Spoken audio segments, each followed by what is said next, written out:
live. Hello, everybody. Happy Ostra. I'm here with Renee Kdir, who has become an instant dear sister of mine. So if you haven't been following my travels, I'm currently in Morocco, and you've been here 20 years, haven't you now? 20 is my first visit, but I've been living here for 15 now. Okay. Yeah. And I mean, my gosh, can you just see what we're sitting in? It's like the inside of I Dream of Jeannie's bottle. I mean, this truly is a goddess temple you've created here. Like, I'm so blessed to be here, you know. It's so beautiful to have you here as well. Yeah. It's been lovely, yeah. Oh my God. I mean, So this is like being in my imagination, but it rocks my world. And I want to share it with you. So we're doing a red tent here on the 22nd to the 25th of April. And we still have places, and we thought we'd just do a video so you can see how lush this space is, because if you've been struggling to, what would you say, really embrace your feminine, particularly if you're a woman that's in the Western world, I know how hard it is to honour the feminine when you're not surrounded by a culture that honours the feminine. And since I got here, you know, in the West we're conditioned to think that the Islamic cultures are very challenging for women, but I've got to say I've had the absolute opposite experience since I landed. Oh my God! Morocco is very open, very open, yeah. The culture is so honouring of the sacred feminine, from the architecture. I mean, all the doorways look like yonis, and everybody greets you with blessings like praise be to God, or peace be upon you. I mean, the sense of the sacred here is so beautiful, and the people are heart-centered and sweet, you know. So it's, it's kind of the opposite of the, what would you say, the propaganda that we're fed in the West, you know. Yeah. And so the goddess, she's so ever present here. So with this retreat, you were saying to me the other day, if you Google red tent, there's a lot of very confrontational information. And a lot of misinformation too. So if you are somebody that is curious about the red tent, you don't actually know what would happen in a red tent.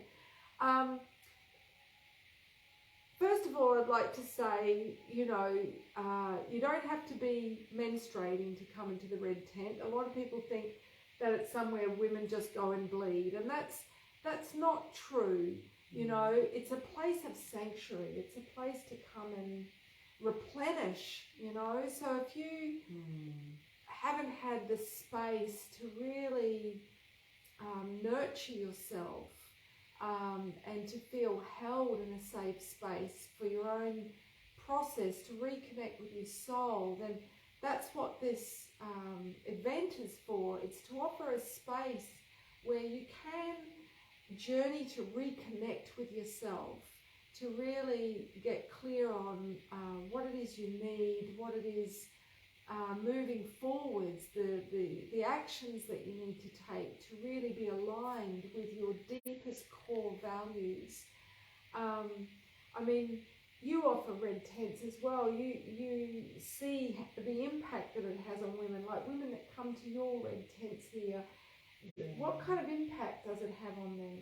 Well, it's just so beautiful. I mean, I call gathering in circle like the antidote to social media. Because everything just comes off and you can be seen. And when you work with the oracle cards especially, you're sort of reading the energy of each person, each woman that's present, as opposed to any first impressions or any appearances that may come. And it just triggers some of the most deep conversations and sharings that maybe women are speaking even for the first time, even speaking out loud for the first time. So it's just beautiful to see everybody witnessing each other and just really holding space and putting ourselves in each other's shoes and just recognizing the journeys, the burden that we may be carrying, and how similar, some of our things may be quite different, but how similar a lot of the themes can be. Just makes us feel like we're not alone. Oh, Yeah, just so held. so beautifully summarised, because that is it, you know, it's like we're not alone. Yeah. And that sense of separation, that's the root wound. Every other wound comes from that. So when we come together in a space that's truly safe, truly held, and you feel that honest, authentic soul connection, like it is truly safe to be authentic, to share your secrets. I mean, this is why it's called Secret Women's Business, you know, and we were discussing today how, you know, we don't put cameras in the actual red tent, you know. Ceremony is sacred, and the words secret and sacred used to be one and the same. So we're happy to talk about the red tent, but we're never ever going to bring a camera into the red tent. That just is not, So this is a space where you can come and know that whatever is shared here is never going to be shared outside of this space, so that it truly is a safe container for you to, you know, look at some of the things that are weighing on your heart. Yeah, maybe you haven't been able to tell your closest friends or your family, and to have a space to journey those unprocessed experiences or fears or thoughts, and know that they're really not that uncommon, you know? Yeah. And that's the thing, it's that liberation, it's that sense of processing in the circle, which just accelerates that processing as well. Yeah, because that is how women process. Yeah. It's why we will sit around a table and have cups of tea, and you know, men go to their cave, men tend to process on their own, but women, we process through sharing. Yeah.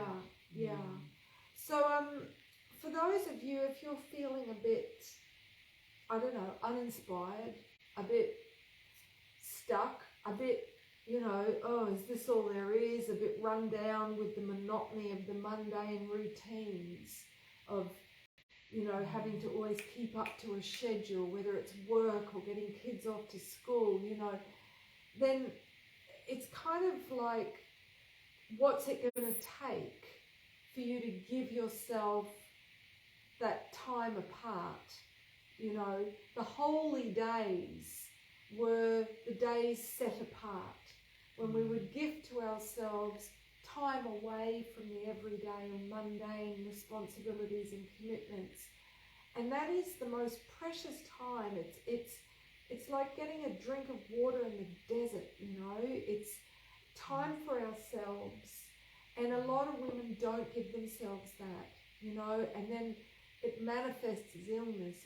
First, the flags are, I'm stressed, I'm always feeling like I'm a victim or martyr, you know, but then it starts manifesting as physical ailments. And so, you know, if it's been too long since you've drunk from the cup, the grail of feminine wisdom, yeah, then I invite you to ask yourself, what's it going to take? Is it going to be, you know, some sort of crisis event for you to give yourself that, or will you be, you know, preemptive?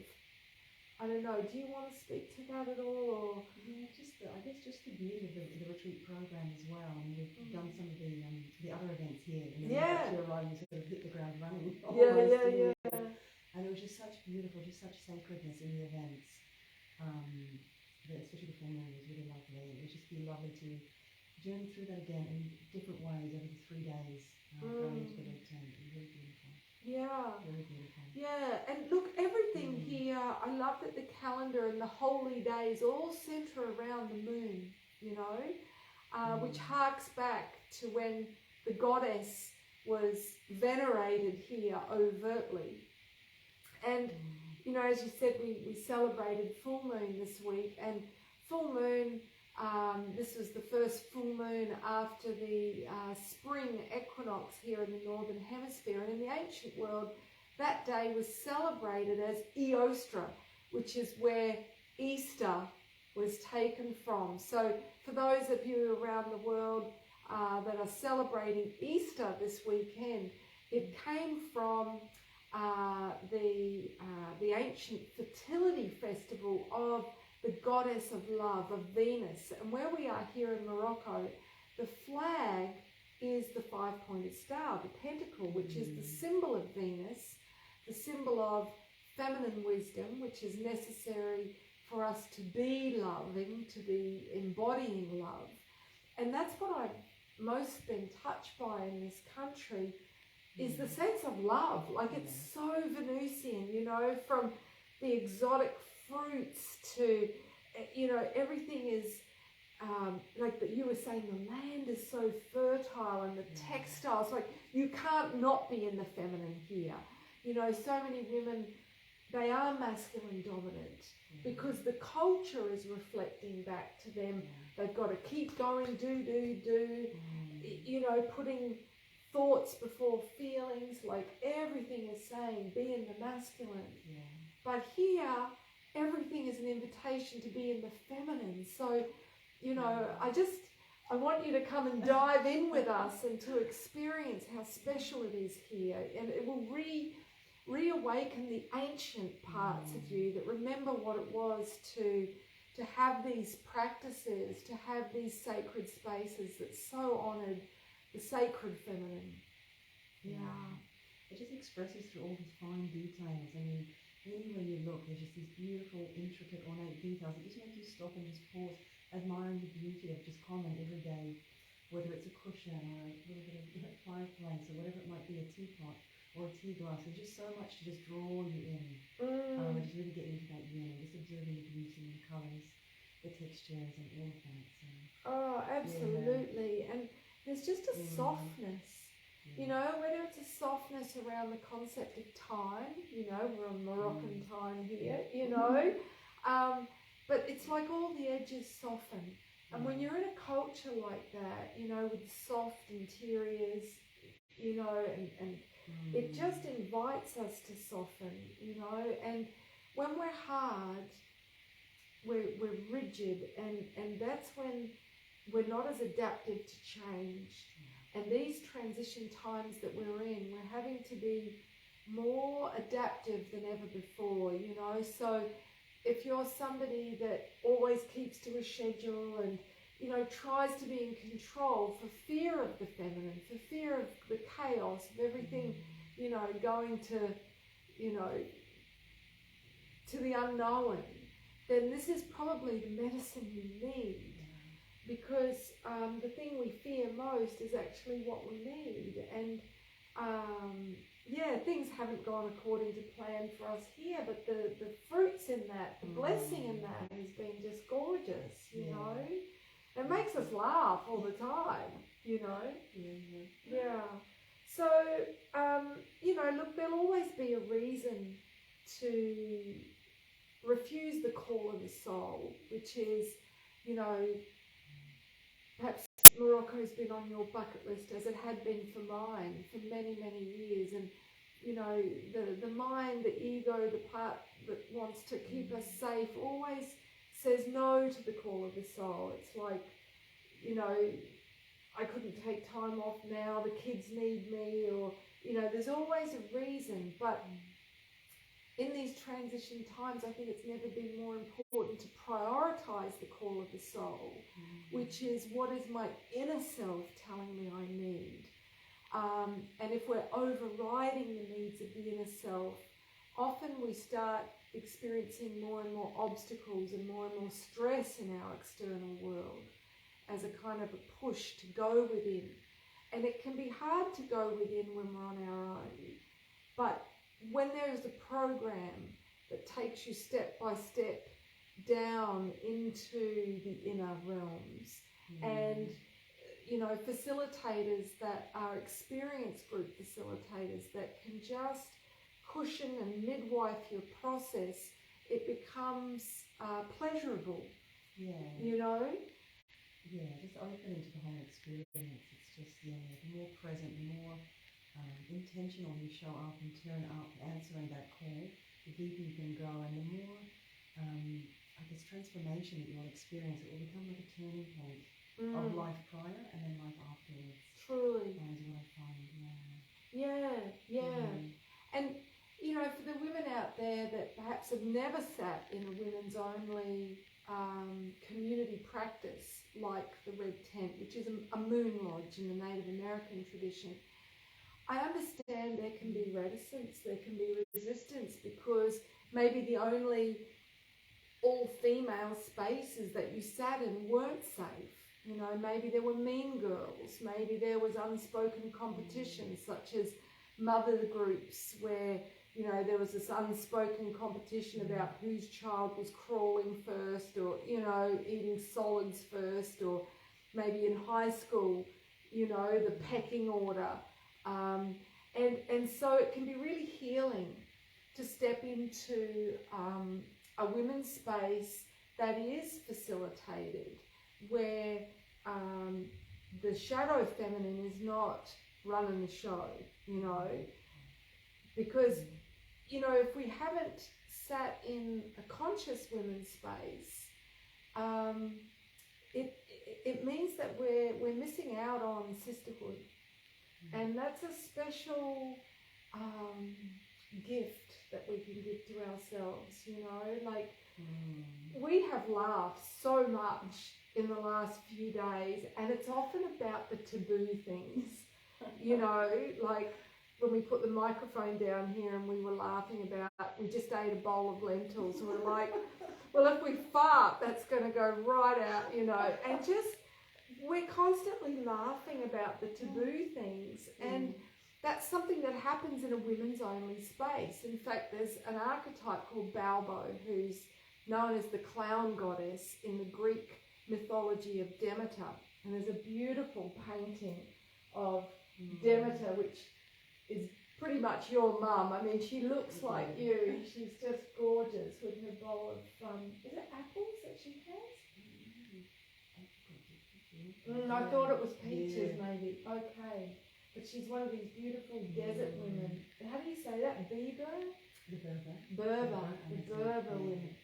And the women that came last night were saying pre-patriarchy, these were the Amazon women. So, I mean, the history of the spirit of place here is just incredible.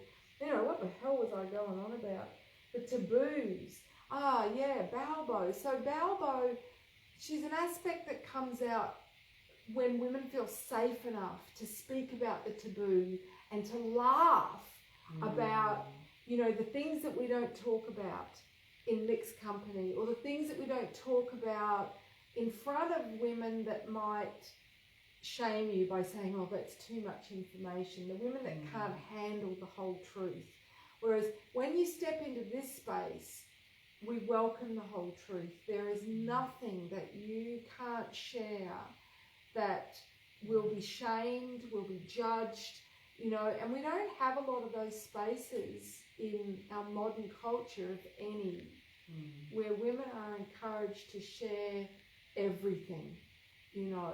And when we have to hold back, it can be quite lonely, you know, to not have sisters that are safe enough to share all of ourselves with. You know, it's about being emotionally intimate and psychologically intimate, and it's a special gift, you know. Sometimes people might think, oh God, if I step into a red tent, are we going to be painting each other with menstrual blood, and will I have to take my clothes off? Like, just what's going to be asked of me? And I can tell you absolutely nothing like that is going to happen. It's a safe space where you are always honoured as your own authority, and so there's nothing that you are forced to do, that you have to do, and it's a gentle invitation, you know? Into a very safely held space. With some beautiful activities planned that I can't wait to get through. It's going to be amazing. Like art therapy, and we've got some lovely old folk tales. You know, it's so nice to be read a story and then to sort of deconstruct what the lesson is that we've personally extracted from that story, and to share what those lessons are like, you know, if you enjoyed the book Women Who Run with the Wolves, you're going to really enjoy this process. As well as sharing food, and we've got some crafting with clay, and I mean, gosh, everything from chanting. There is a hammam downstairs, so you can be you know, given scrubs and mud masks, and I mean, really, this is an opportunity to just really fill your cup and fill your senses, you know, because that's how we bring the goddess back to life, through our senses. Yeah. Is there anything else you want? Oh, I know what I wanted to ask you about. Something I've been loving learning from you is all of the local customs, but you're able to deliver it from the perspective of the mystic or the priestess. Like today, you were talking about why the sound that women, you know, wear all those bangles that clatter. Yes. Can you just speak to that? Because I just thought that was just one example of the little nuggets that I'm getting every day from you. Yeah, well, I think I pulled out my tambourine, the timbrel, which had the metal, the same thing. I was just saying that the clanging of metal is actually for clearing away negative energies. So actually clearing the space as we sort of jingle and jangle, whether it's through jewellery or instruments or whatever it might be. I love that. I always have that in mind as I'm jingling around the place. So it's not just a vanity to have these bracelets. No. They serve a mystic purpose, which is as you're preparing food or whatever, you're making this, you know, lovely sound, like, you know, you put bells up on your doors. Wind chimes, things like that. Gorgeous. So it's such a magical, mystical culture, you know? And for women that are thinking about joining us on the 22nd, the actual program starts on the 23rd. They can get cheap direct flights with which airline? Yeah, I think Ryanair, EasyJet, Wizz Air fly direct into Agadir. Okay, which is the nearest city. Yeah, the nearest city. And then there's more flight options coming into Marrakesh, which is about a 3.5-hour bus drive. Which is the bus I got. Transfer, And that was really easy. I just booked a ticket online and it was cheap. Yeah, it's like €12 one way. Brilliant. And it was a 3.5-hour bus trip, and interesting to see, you know, the local kind of landscape. Yeah, especially the midway point on the approach to Agadir. It's very beautiful, passing through the mountains, and it's lovely. And the mud brick homes, they remind me of the ancient pueblos in New Mexico that I saw when I was there. So, and that's the other thing, you know, everything here is made of mud. It's made of the Earth Mother's body, you know, beautiful terracotta and painted plates. Oh God, I just, oh my goodness. So that's great, and we've also got a book with a friend special. So if you want to come with your mum or your daughter or your best friend, you both get 10% off. So this might be a lovely thing to gift somebody as a 40th or a 50th or a 30th present as a surprise, you know.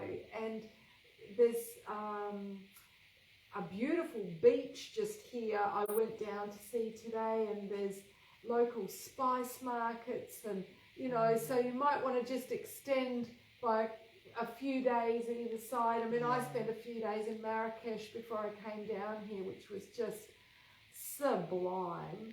Went to a traditional hammam and was washed by the local women and scrubbed, and just divine. And Agadir as well, it is a very soft entry into the Moroccan culture. It's very laid back, coastal kind of vibe, so it's a lot less intense than Marrakesh. As well, so it's very relaxed. It is actually, loads of surfers, loads of yogis, loads of expats. So if you're, you know, if you've never been to an Arabic country before, I hadn't, and I just, it's beautiful, and I feel so safe.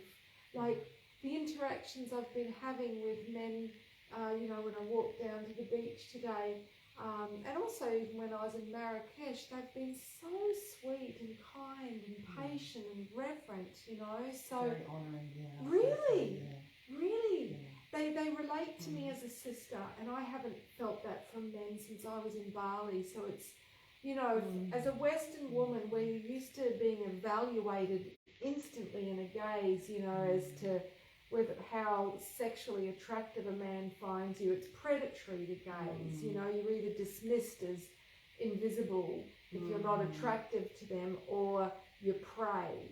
You know, it's very polarizing. Whereas here, the men relate to you as a sister, you know, and I just, that's healing for me as a Western woman, you know. It's really beautiful, and all ages as well.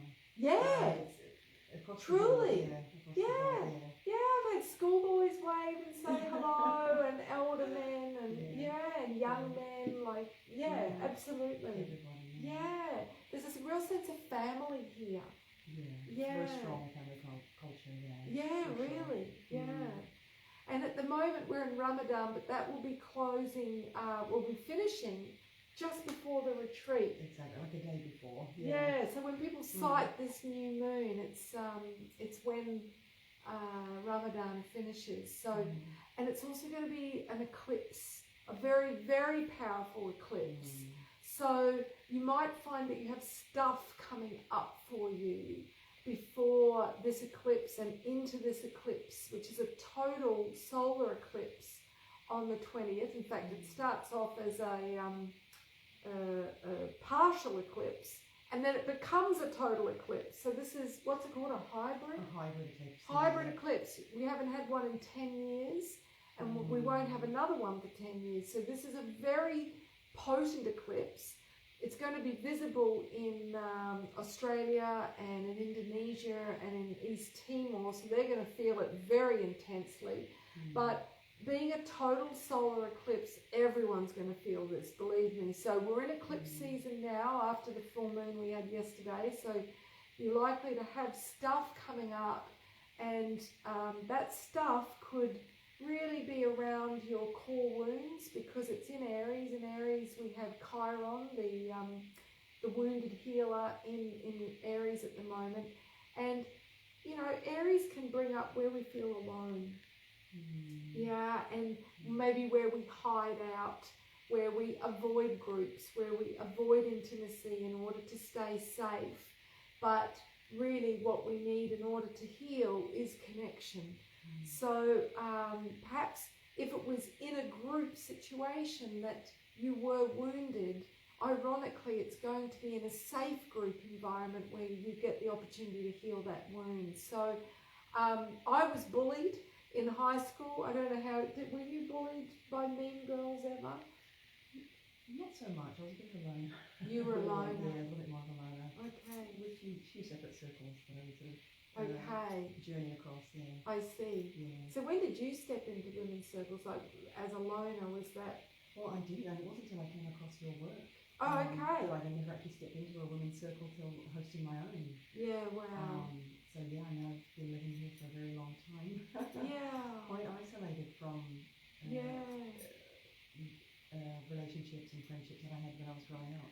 So it's been very much a journey, very deep journey with my partner, as I mentioned. We're very much becoming each other's best friends. And a lot of shadow work coming up through the whole time that I've been here. So it's been very much a very deep journey into the self and pulling off the layers of cultural and social conditioning and things to really come to start to see the world through a different lens. Which I'm so grateful for, because I think a bit more of a balanced lens. Than how we were raised in Australia. So. Yeah, because we're both Australians, so I mean it's nice because we really get each other in terms of our cultural references and our sense of humour and everything. But it's so true. It's just so balancing to be in the Eastern energy and the Eastern culture, which is so affirming of the feminine, and you don't realise how much that was denied culturally for us as girls and young women and mothers in the West, you know, just by the sheer fact that the West is yang, it's masculine. So it really, you know, what was most prized was sports and academia and politics and economics, like all the masculine, you know, productivity. Whereas here it's the mystique and it's feelings and it's family and it's sensuality and it's rituals and magic and, you know. Really slow and living off the land as well. The local produce is still so prized. Like it's very valuable gift to be given sort of olive oil or special products from the south and taken into different regions in Morocco.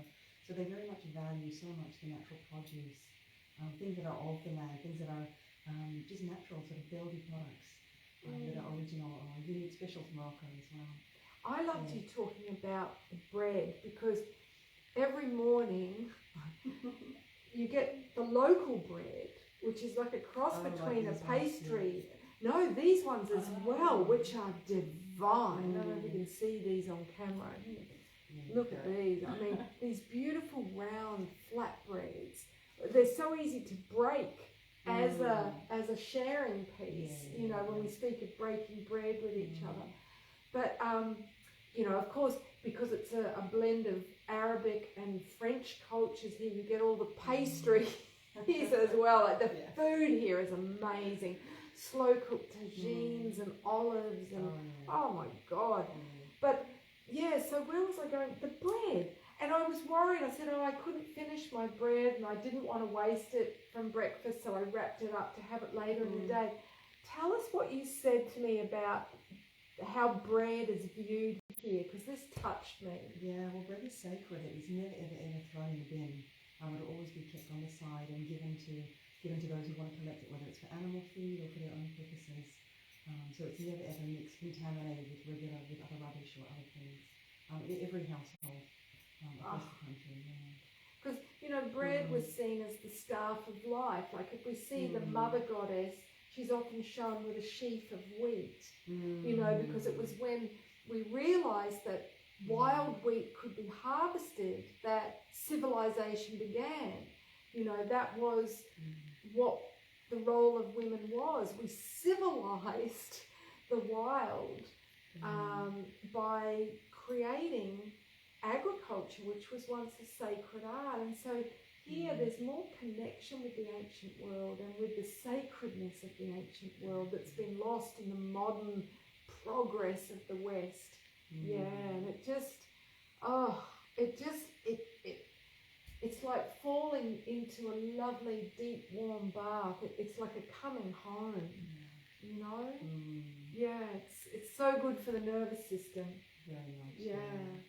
So yeah, look, if your nervous system's feeling a bit frayed, and it's understandable given, you know, how digitalized and machine-like the modern Western world is becoming very quickly, then we invite you to step back into the sacredness of the sensual realm of the goddess in this beautiful haven that you've created here, this red tent temple in a traditional Riyadh.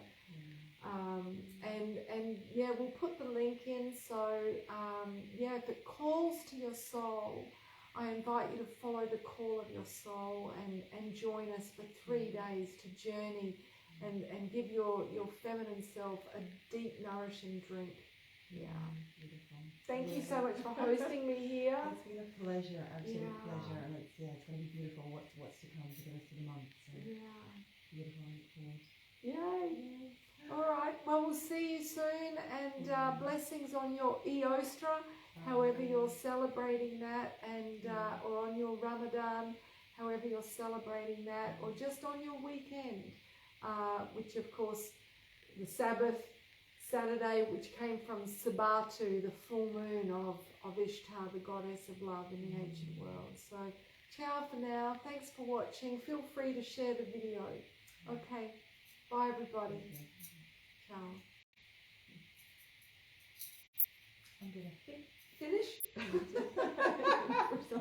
Otherwise, we're likely to say something off camera that we can't take back. Oh, funny.